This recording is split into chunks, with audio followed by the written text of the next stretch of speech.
What makes Darby Hendrickson so punchable when you win a hockey game? He is, well, one, he's like a brick. I can't say, house. He is just, he's ripped. Like, he's just a massive man, but he is, you know what? And I know Darby's going to Nashville now, but he's been there a long time in Minnesota, and the people know exactly, I think, who he is. He was a player and a broadcaster and a coach. He's absolutely salt of the earth, team first. He doesn't get super excited, but it's inside. He's got such passion, and so I don't know. He's probably the closest guy. When we first kind of got excited and started that thing, I was probably happy that he wasn't hitting Brett McLean because he's a little smaller. Were you aware just how much fans talk about that, the lore there? Everyone's waiting after the game for you to go over and swing at Darby? No, as Joe's probably told you, I don't have any social media. I don't read articles. I'm sure Joe writes very well, and I'm sure this podcast is fantastic, but I don't watch them. I just good or bad. I just never have. I just feel that it kind of distracts both ways. Like, if people are saying so many nice things about you, you get all pumped up, and then if you say crappy things, you get down. And so I try to stay level keel. And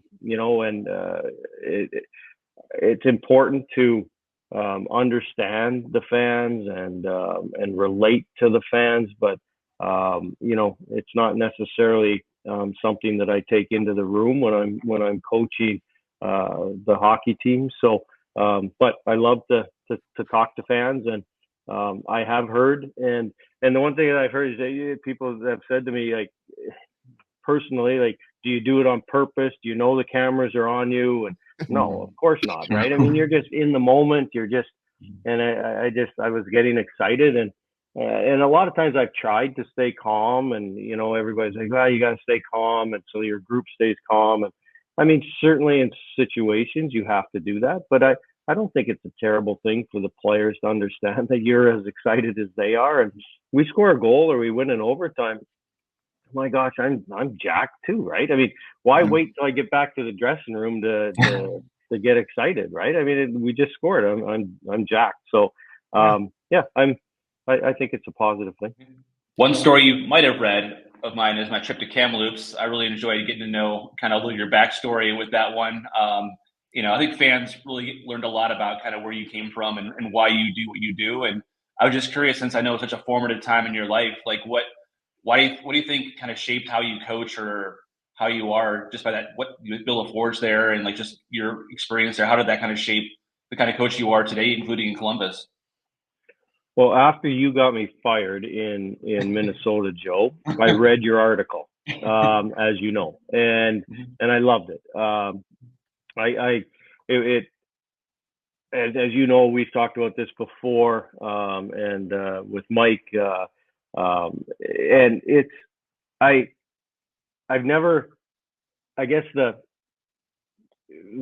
part, I don't like articles that are on me, but your article I really enjoyed because it was about our team and about the success that we had and how the franchise took off from those years that we were in Kamloops, and kind of set the foundation for the great franchise that the Kamloops Junior, well, not Junior Oilers, the Kamloops Blazers are today, and winning all the Memorial Cups and the championships. So it was a fantastic article.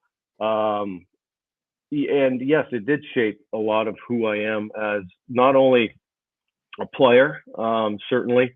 I don't think I would have played in the National Hockey League without having the firmness and the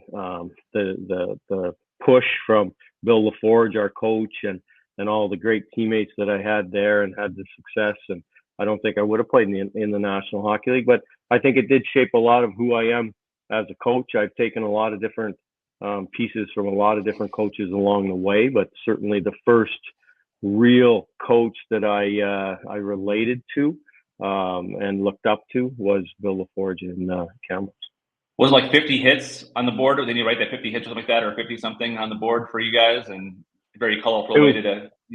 Yeah, we had to. Yeah, you had to tape up. We had a 50 place on the as we went out to the rink, and you had to get 50 shots and 50 hits, and you had to punch it as hard as you could when you left. Now it's a different time. I think he expected us to get 50 fights every night too. But yeah, that was so on the road we had to tape it a 50, a number 50, and everybody had to punch it on their way out so that we got 50 hits that night. I'm sure you've talked about this a lot before. You mentioned 50 fights in a game, but you fought Dale Hunter 3 times in one period, I believe it was, if that's physically possible. And I don't know what sparked that, or like, I know all different reasons, I'm sure, but why the hell did you do that? Well, it's physically possible. It just hurts like hell. Dale's a big guy. Like he's thick, and to fight him 3 times, my neck, I couldn't move for I don't know. It was hard. But you know what? I ended up coaching with Dale, but he came in as a head coach in Washington when I was there as assistant coach. He kept me on. But prior to that, we were both in Kelowna at a Memorial Cup. I was coaching junior, he was coaching junior, and anyway, we had sat at a adult establishment and talked about it. And literally, both of us said we were trying to survive. You were trying to stay in the National Hockey League. You're trying to play in the National Hockey League, and you were trying to win. And you were trying to help your hockey club win. He was playing for the Quebec Nordiques. It was in Quebec.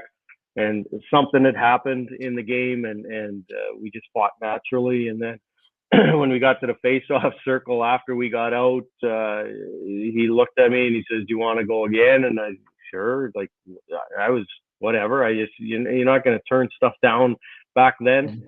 And then we got out and we both looked at each other the next time and we didn't say a word. We just fought. And then it was 50. Yeah, it seems really weird to say that you fought somebody 3 times in one period, but to say that you fought the same guy 3 times, and then we got kicked out, obviously. It was 3 fights, thank goodness, because I wouldn't have been able to move. But yeah, I mean, we're just trying to make a living, trying to help our hockey club win. And I swear this isn't just a fight-based podcast, but the fans would never forgive me if I didn't ask you about the altercation with Rick Bowness between the glass. Yeah. Well, there wasn't an altercation. Sometimes you wish it was, but that glass kind of holds you, and you're wearing dress shoes, so it's kind of silly, actually, to be honest with you. But no, he was yelling at me, and you know, I think there was a couple of fights in the game, and he was upset, thought that maybe I had sent the guy out, which I've never done in my entire career. As a guy that has fought, I would never say to somebody, "You need to go out there and do this." That's on the player. That's not something that I've ever done, ever, and I won't do that. But same thing. It was actually last year. We were in Chicago at the player or the coaches, general managers meeting in Chicago. It's the first time that I had seen him since that incident.